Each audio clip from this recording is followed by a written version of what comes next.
Țineți puțin apăsat acolo și să... Acolo. S-a făcut verde?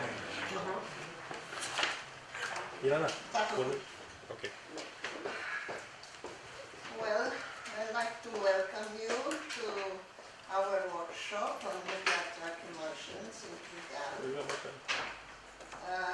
I'm very thankful that you managed to come and to attend this meeting.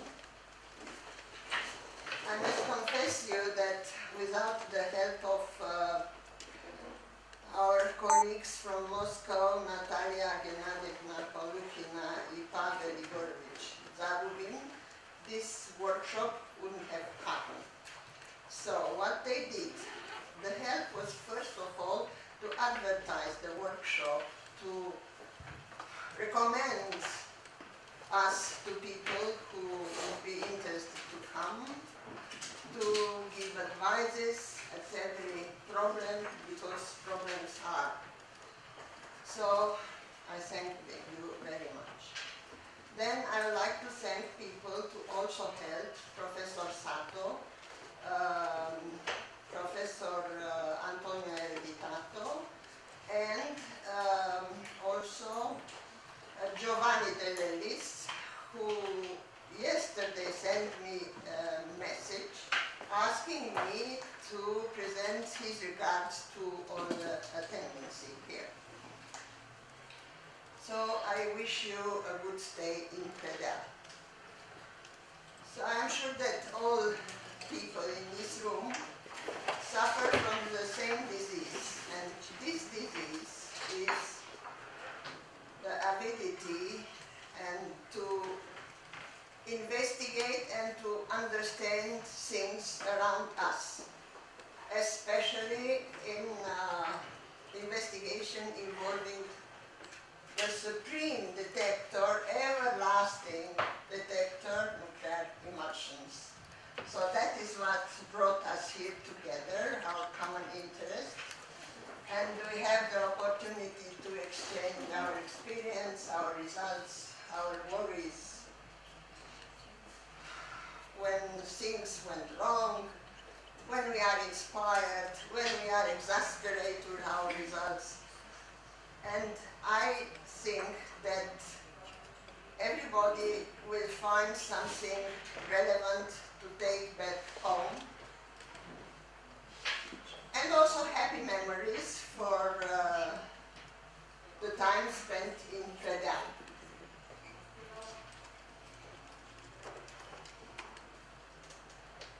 Pavel Zarubin, a few days before, told me that I should introduce the Romanian group to our guests, so that you knew who are your hosts. At the time I was sick, I really was sick, so I was at home, no possibility to go to work, to have my papers, my records, everything, so I was bound to the internet. Also, Pavel Zarubin sent me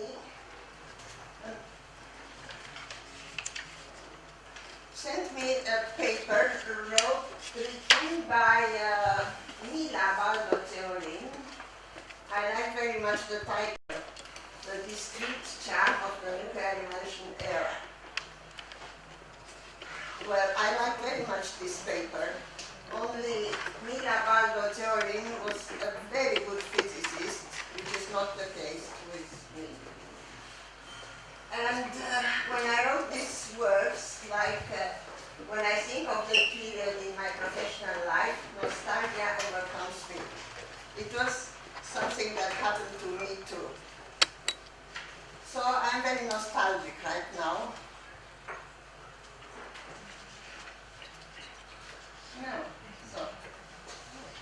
No comment.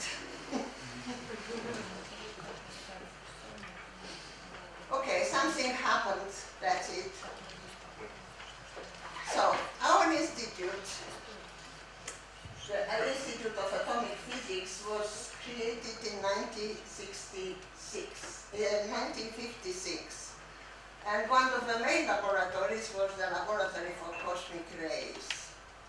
And why it was like that? Because cosmic rays at that time was at the top of items investigated in physics. It was the foreground of research. Many laboratories worked on nuclear emulsions, famous laboratories. Because in fact what cosmic ray research implies is just to have emulsion stack, to expose it on high mountains or on balloons, then bring it back in the laboratory, develop it, and put it under the microscope.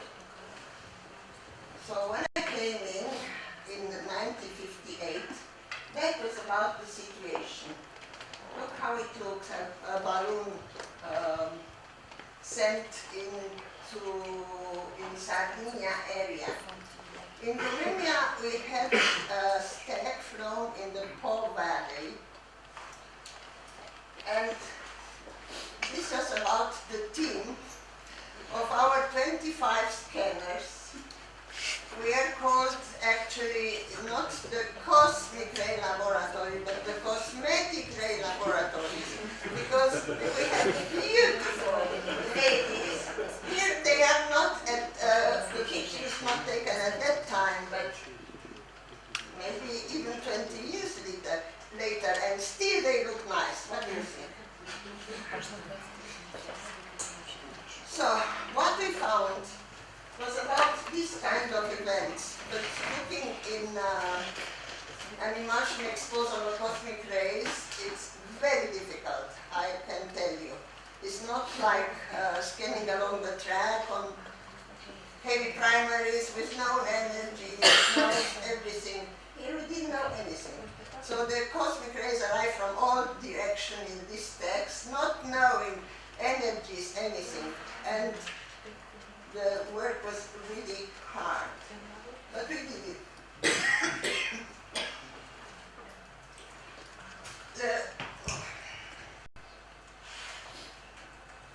This was the head of laboratory at that time. Maybe some of them remember, some of you remember him. He was Erwin Friedlander. He was a very erudite and cultivated person. You could talk with him everything, music, Bach, Beatles, rock, jazz. He could tell jokes in 4 languages, fluent in these languages. He was a very good cook. He was very excited of recipes. He was interested of the origin of words. Well, and he was a very good physicist. He was that good that although we were at that time in the socialist countries and our relation with Western countries was reduced at almost nothing, he managed to get plates exposed at accelerators like ISARMS, the Po Valley stack, and so on. And his passion was mainly statistics, how to extract information for very few events, how to calculate all kinds of moments, errors, how to do fits, how to, I don't know. What I remember from the time is the smell of millimetric paper on which we draw everything. Not like now when you have a code and you press a button and you have the chi-square. No, then you have to calculate it. And we had a machine which we called a mill. It was that big and it has a handle. And if you have to multiply something, you just put the figure you have to multiply with, and then it has a handle, and you do and then move them, and again, then we got an electric one that did the same thing, only when it worked, well. But it was a nice time. So, the first task I got when I joined the laboratory, that was 58, was to check if an hypothesis from many articles happens actually that the cross-section of some secondary fragments after the interaction is much bigger than usual, have to be checked. So I have the pole values there. And I was supposed to find interactions and to follow the fragments, measure lengths until the interaction, and then evaluate the mean free path and find if it is smaller or not than it should be. The original articles which initiated this kind of, well, they were called anomalons later. It was an Italian physicist, Milone, if somebody remembers this name, and 3 or 4 physicists from Japan, Tokunaga, Yagoda, Nishijima, if I remember well. You are too young to remember these things now. I'm sorry if I'm boring you. Okay, but they found out, for instance, I don't know, the mean free path, instead of being, let us say, 15 centimeters, it was 3 centimeters. So I calculated. I did maximum likelihood curve, and I went to present this in Bulgaria, post-degree conference of the socialist countries.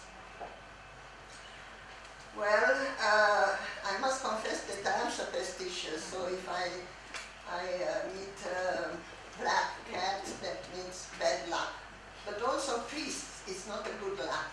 So in Sofia, when I went to present to the conference how to present my result, I met 1 priest, then 2, then another 10 priests. It was a congress of the Orthodox priests. So when I went to the hall, I was so emotional. I said, oh my goodness, 1 priest is well, but so many, what will happen to my talk? So I gave the talk. And in the audience was Evgeny Lvovich Feinberg. I didn't know him at the time. But he gave me a question, but I was silly, I was stupid, I didn't understand the question, so my answer was, yes, of course, no, thank you, yes, maybe later, things like that. After it was finished, I realized what the question was, what was about, and I went to him, I confessed, you know, I didn't understand what you were asking me, but I want to give you the answer right now. And since then, we became kind of friends. I was much younger. And we kept in touch. And even when he passes through Bucharest, I invited him home. And I'm very happy that I had the opportunity to meet such a man in my life.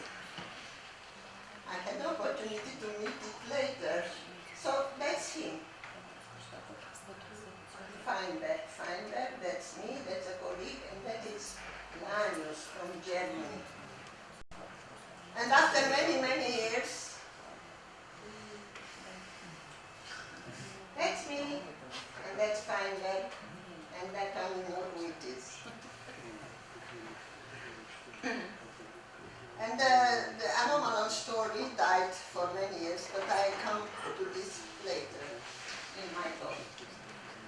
Okay, so the time came for me to go to Dubna, and I went to Dubna, but I worked then in the Podgoretsky's group. I don't know why, it happened like that. So this is Grishin, that was somebody from China, that is Dina Konstantinovna Kapulova, Slava Streltsov, and these people, they were the scanners. I don't remember their names. Oh. No, sorry. Oh, sorry. Okay. I wanted to show what I was doing. Just. Okay, when I came home, another stack of emulsion was in Bucharest under investigation. Again, Friedlander could get this stamp. I don't remember anything, I must confess. I look on the internet and I found that I have a work about antiproton strength. I don't know, I don't remember really. Not that there is such a thing like internet. Okay, after the ISR story was finished, we had the opportunity to get emulsions flown on an artificial satellite. That happened in the Intercosmos community. The Intercosmos was an organization among governments from socialist countries that gave those countries the opportunity to fly on to set experiments on their rockets, and they were also manned flights like a Romanian cosmonaut who was from. Okay, that was Intercosmos. But at the beginning, when they was trying their rockets, if they can take to the Earth's orbit 7 or 10 tons, there were two possibilities: to put on the rocket sand, or to have an experiment, a heavy one. And that was the situation with this Intercosmos 6. Here is the rocket, and there is the window where the stack was exposed. So about this is the installation. So, track spark chambers. Here is the immersion stack. That's the emulsions. That was an ionization calorimeter designed to measure the energy of the primary particles and then to trace back and found them in the stack. Unfortunately, the lower part of the calorimeter didn't work, so we were faced to big emulsions and no information. So what did we do? The only possibility was to look for electromagnetic cascades, electro-positron tracks. So if there were many, you could observe them by area scanning, and that's what we did a year or two, and then trace back to the primary interactions. And at the end, we have 5 interactions. Oh, I didn't write it down. Well, about 62 with energy bigger than 10 to the 12s, and 5 of them were even bigger, and the big discovery was to determine the multiplicity of those events. That was about all that we could do. The leader of these experiments were the in English? Scientific Institute for Nuclear Physics of Moscow State University. Yes, the Institute for Nuclear Physics from the Moscow State University. And this is Natal Leonidovich Grigorov. That was another personality that I had a chance to meet in my life. He led those experiments on proton, and he had very interesting results on the spectrum of primaries. He investigated the knee of the spectrum, and well, he was a great personality, and I liked him very much. Even when he was sick and ill, I managed to visit him at home, and so this is another person that I have the chance to meet.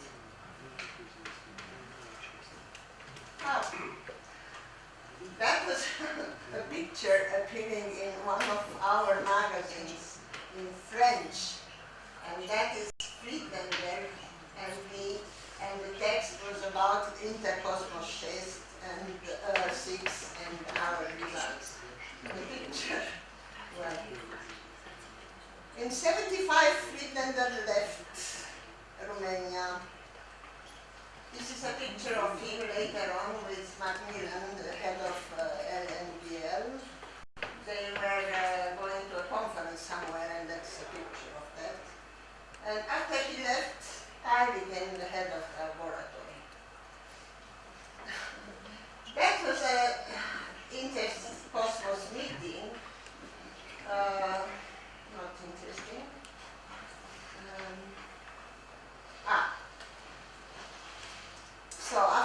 Frieden then left, I got back to Dubna, and we were part of the big collaboratia, as we called it. This was the photo emulsion committee that met twice per year. We met twice per year, then we have once per year meeting, work meeting. Then I went to the Council of High Energy Physics. So came that I went very often to Dubna. That is Konstantin Dmitrievich Tolstov. I think this is Evgeny Lvovich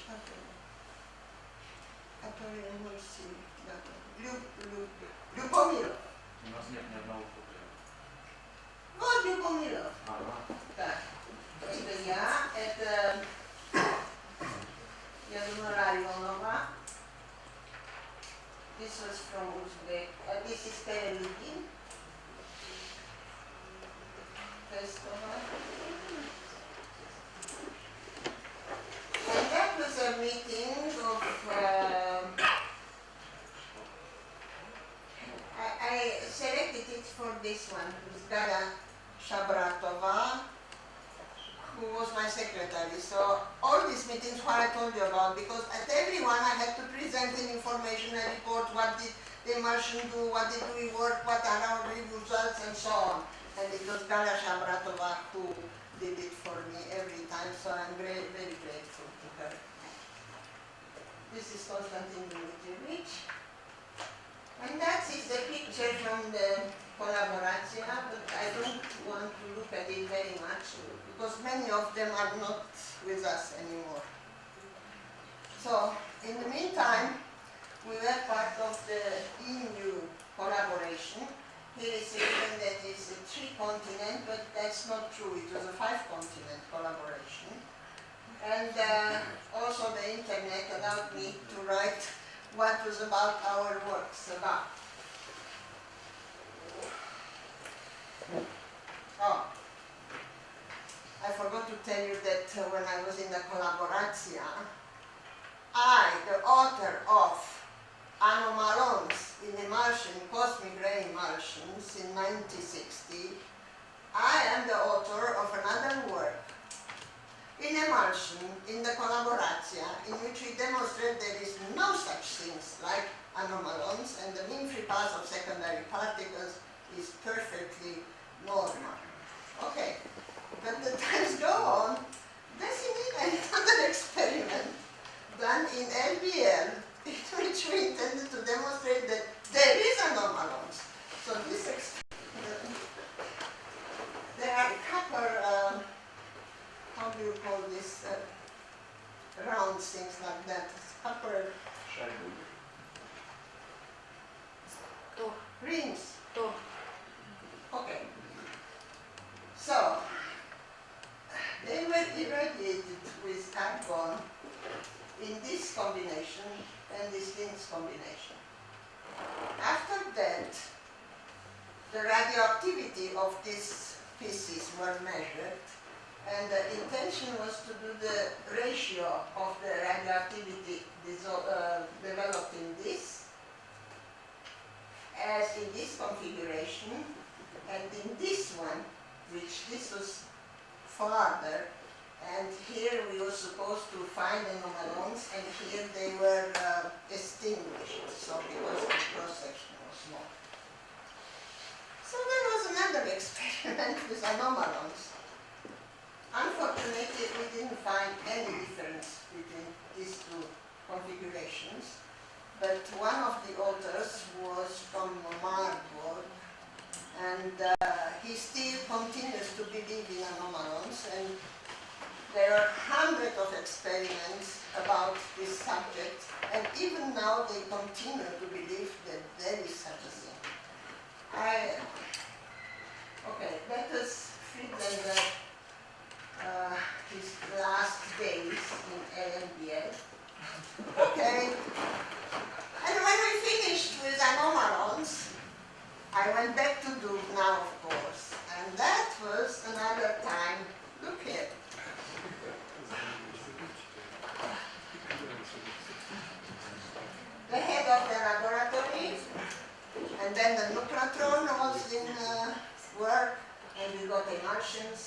And that is our clean, still beautiful ladies. In fact, that is what we have. There is an KSM microscope built in Carl Zeiss Vienna 100 years ago. What we did a traductor, I don't know how to do it, and that is a pedal, and so that is semi-automatic device, so all you have to do, the scanners have to fix a point, and then click on this pedal, and the geometrical information was on the computer, so we could directly avoid this time when somebody has to write down or something like that. So it went direct to the computer, and it was a great help for us all the life, because we measured a lot of scattering, a lot of angular distribution, and that was the device on which we did all this job. And that is about all I had to say. Thank you.